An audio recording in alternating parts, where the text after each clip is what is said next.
Okay, so in this video, it's going to be a little different.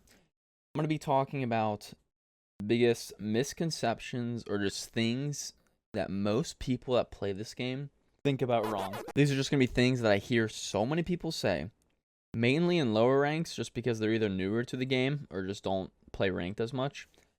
But I just feel like these need to be said. Some of the things people say blow my mind, and I start to freak out. But before I get into that, I just want to make sure, if you guys do enjoy the video, subscribe, like it up. Today is my birthday. So you can like the video, comment. I respond to everybody. Just go do it. This is 65% jokes, 35%. Just stop talking. Don't make excuses. Just play the game, enjoy it, and move on. So the first biggest misconception is going to be, bro, I was on support. That's why I did so bad. First of all, there is no physical way anyone can play support in a game where there are drones and you are solo queue. There's actually no way for you to play support in a game while you're solo in Siege. Yeah, you can play the operators, you can play the thermite, the maestro, the bandit, the Cade, the smoke, whatever. You can play whoever you want. It doesn't mean you're playing support. That doesn't mean that you can have an excuse. I know most people don't use that as an excuse. It's just, they just say it because that's what they were playing. They were playing support. But how are you playing support if you're not able to physically tell your team that you need certain stuff off the wall, let's say, if you're Thermite or Ace or Hibana? Or, like, if you're droning people in, like, what's the point? If you're solo queue, like, nobody's gonna know. Everyone just does their own thing. So many people just whip out all their drones whenever it's a 5 versus 5, let's say, in like gold. Everyone's solo queue. I mean, that's granted if people do actually drone. Everyone just drones for themselves, and like if it's solo queue, nobody does anything. Like, yeah, it's like a well-known thing to get stuff off the wall, and then you get the wall, and then you've done your job. Yeah. And you're kind of useless after that in a way because you used your utility, but that's all you did. You just played your operator how you're supposed to play your operator. You didn't do anything supportive. You didn't do anything crazy. Just use your operator because you needed a thermite. You went thermite, or you like to go thermite, or you feel like you just have to go thermite because you may be too scared to push things sometimes, and so you rely on other people to do that. Yeah, that's fine, but you're not playing support. Now, this next one can go both ways. So you know how you have those people that message you, or if you're on PC, just start typing away, or holding their voice chat and are just talking, and are saying how awful you are because you did bad one game. Literally means nothing. I don't understand how people sit there and openly call people trash for doing bad a game. So let's say they went 11-2 that game, but they have an average of a 1.1 KD. Meaning they're consistently not even performing at that level. So I do not understand why people sit there and constantly trash people for doing bad a game or just not being able to get anything done. Because if that person had a 1.1 but it went 11-2, they would have to have such a low KD for the next few games to maintain like a 1.1 after like having those spiked up good games sometimes. It just gives them the ability to say that because they're the ones on top of that game. Doesn't make any sense to me. Literally, if they were to have a bad game, I don't even know what they would say. I don't even know. But it just doesn't make any sense. Now, this ties into the thing before, where I was talking about trash talking people based off bad games. Now, everyone always says, KD doesn't matter.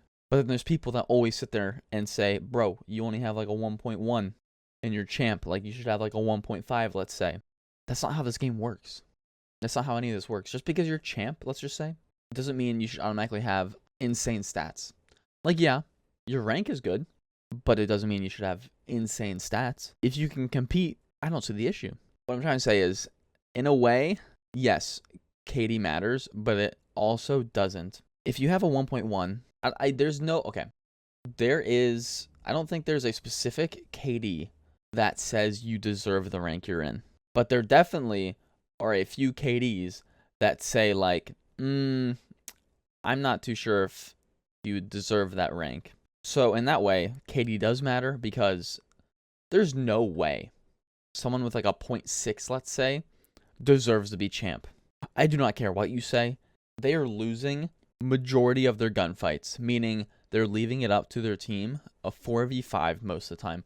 Like, yeah, again, you could be playing that support role. I don't care. If you cannot shoot back, it's not going to matter. The amount of times you would be in a 1v whatever situation if you are playing that support role is so much higher. And if you cannot shoot somebody, you're going to lose rounds so often. Yeah, Siege is a team game. Whatever. But you have to be able to either hit right trigger or mouse or freaking R2. I don't even know. Literally, all these things are things that people say and just make no sense to me. I just always see people say, bro, he's playing support, he's okay. Or like, bro, I was support. Like, what do you expect me to do? That doesn't mean anything. It doesn't. If you do not understand that if you are playing that supportive role and you are droning those people in, you are giving them the ability to get those kills. So in a way, yeah, you have those kills as well, but it's just not on the leaderboard. But more times than not, they're not always going to get those free kills.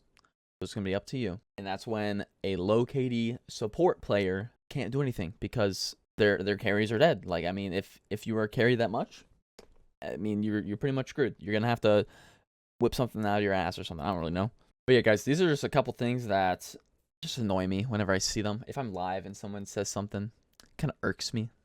Or just stuff I see around social media or just playing the game. Especially on PC recently. Dudes, people are so toxic on PC. This is another one. I'll just finish off with this. People that say that Plat 3 PC is the same as Champ on Xbox are so delusional, dude.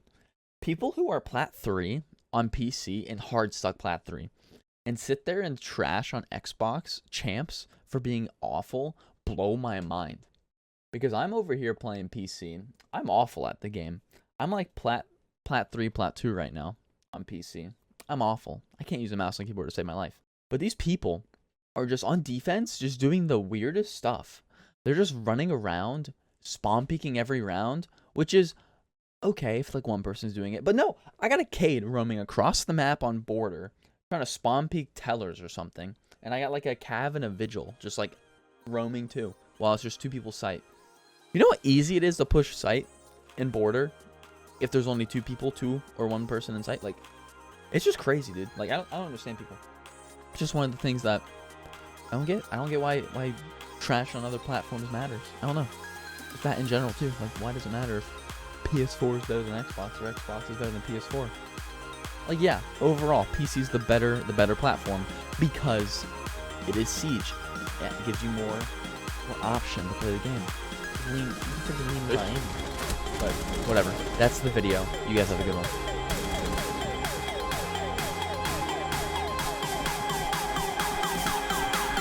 Oh!